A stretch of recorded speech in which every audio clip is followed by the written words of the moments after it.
بسم اللہ الرحمن الرحیم.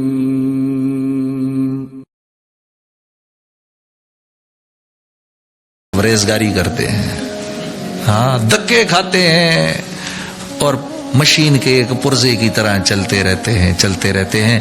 جب پرزا پرانا ہو جائے تو نکال کے باہر پھینک دیتے ہیں. بس یہ اس دنیا کی حقیقت ہے. واقعی ہمارے نبی جیسا کوئی نہیں، ہمارے نبی جیسا کوئی نہیں. واہ، نہ آپ سے کوئی پہلے ایسا، نہ آپ کے بعد تو خیر سوال ہی پیدا نہیں ہوتا.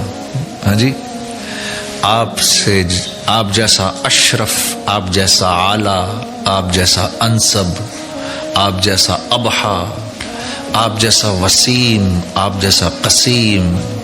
وسیم کس کو کہتے ہیں؟ جس کو جس طرف سے بھی دیکھا جائے تو اس کے اوصاف مکمل نظر آئیں، وہ وسیم ہے. قسیم کس کو کہتے ہیں؟ کہ جب آپ اس کو دیکھنا شروع کرتے ہیں تو اس کو دیکھنے کی چاہت مسلسل بڑھتی رہتی ہے، اس کو قسیم کہتے ہیں. اسی لیے عرب یہ حضرت عائشہ رضی اللہ تعالی عنہ ام المومنین ہماری اما جان فرمایا کرتی تھیں، ہائے ہائے مصر کی عورتوں نے یوسف علیہ السلام کو دیکھا تو اپنی انگلیوں کو کاٹا، اگر میرے حبیب کو دیکھ لیتی تو اپنے سینوں میں چھریاں مار لیتی. ایسے تھے. اور اللہ کے ہاں کیا مقام اس کا تو خیر کیا ہی کہیے. آپ صلی اللہ علیہ وسلم نے معراج میں اللہ رب العزت سے پوچھا، یا اللہ آپ نے ابراہیم کو اپنا خلیل بنایا اور آپ نے موسیٰ کو اپنا کلیم بنایا اور آپ نے داؤد کے ہاتھ میں لوہے کو نرم فرمایا اور آپ نے عیسیٰ کو روح اللہ بنایا، یا اللہ آپ نے مجھے کیا عطا فرمایا؟ تو اللہ رب العزت نے جواب دیا، اے میرے حبیب، جو آپ کو دیا وہ تو کسی کو نہیں دیا. قیامت تک اب جب میرا نام آئے گا میرے نام کے ساتھ آپ کا نام آئے گا. لا الہ الا اللہ محمد الرسول اللہ. جب پتہ ہے آپ کو، کبھی اللہ رب العزت نے قرآن میں رسول اللہ کو یا محمد کہہ کر نہیں پکارا. دوسرے انبیاء کے نام مبارک لیے اللہ نے، یا اسماعیل، یا شعیب، یا یحییٰ، یا زکریا، یا موسیٰ، یا عیسیٰ، لیکن ایک مرتبہ بھی رسول اللہ صلی اللہ علیہ وسلم کو یا محمد کہہ کر نہیں پکارا. القاب سے پکارا، کبھی یا ایھا المدثر کہہ کے پکارا، تو کبھی یا ایھا المزمل کہہ کر پکارا، تو کبھی آپ کی جان کی قسم بھی کھائی. بتاؤ لعمرک، اے میرے نبی آپ کی جان کی قسم. ہاں کبھی یا ایھا النبی کہہ کر پکارا، کبھی یا ایھا الرسول کہہ کر پکارا. آپ کو پتہ ہے میرے بھائی اور میری بہنوں، ایک سورت کے شروع کے اندر اللہ رب العزت نے جتنے صحابہ کرام تھے، اور صحابہ کرام تو کیا جان دینے والے تھے آپ صلی اللہ علیہ وسلم پر، کیسے آپ کے جان نثار تھے. سورہ حجرات کے شروع میں اللہ نے صحابہ کو سکھایا کہ میرے نبی سے بات کرنے کا کیا طریقہ ہے.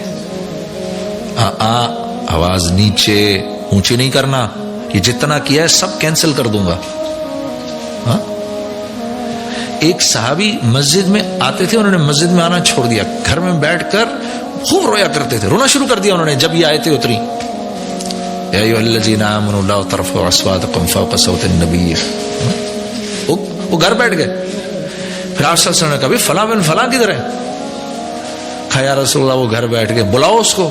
آئے تو بھئی تو گھر کیوں بیٹھ گیا، تو آتا کیوں نہیں؟ کہا یا رسول اللہ جب صحیح آیتیں اتری ہیں میری تو آواز اونچی ہے، ڈر کے مارے میں مسجد بھی نہیں آتا. تو پھر آپ نے ان کو سمجھایا نہیں تو اس زمرے میں نہیں آتا، تو اس میں نہیں آتا.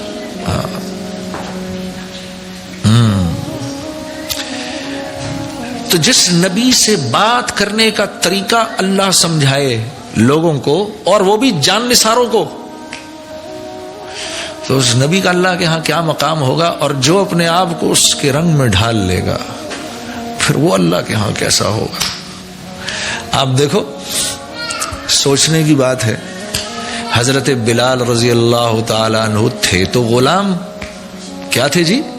غلام، باپ بھی غلام، ماں بھی غلام، دادا بھی غلام، دادی بھی غلام، اور دنیا کی لائن کی حیثیت سے اتنے نیچے تھے کہ حدیث کے تاریخ کی کتابوں میں آپ کے والد محترم کا نام تو آتا ہے، آپ کے دادا کا نام نہیں آتا، کہیں نہیں ملتا.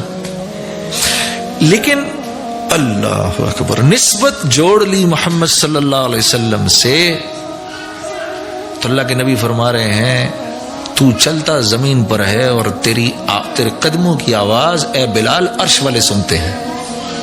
ہاں، پھر آپ نے فرمایا میرے دائیں طرف سے قیامت کے دن ابو بکر اذان دیتے ہوئے نکلیں گے، بائیں طرف سے عمر اذان دیتے ہوئے نکلیں گے، میرے دائیں طرف سے ابو بکر نکلیں گے، بائیں طرف سے عمر نکلیں گے، اور میرے قدموں سے بلال اذان دیتے ہوئے نکلیں گے. یہ مقام مل کیسے گیا؟ آج دنیا کی سب سے زیادہ مسجد کا نام کیا ہے؟ مسجد بلال. واہ واہ جی واہ. حضرت عمر رضی اللہ تعالیٰ عنہ فرمایا کرتے تھے حضرت بلال کے بارے میں، ابو بکر ہمارے سردار ہیں لیکن ان کا مقام ہمارے ہاں اونچا اس لیے ہے کیونکہ انہوں نے ہمارے ایک سردار کو رہا فرمایا.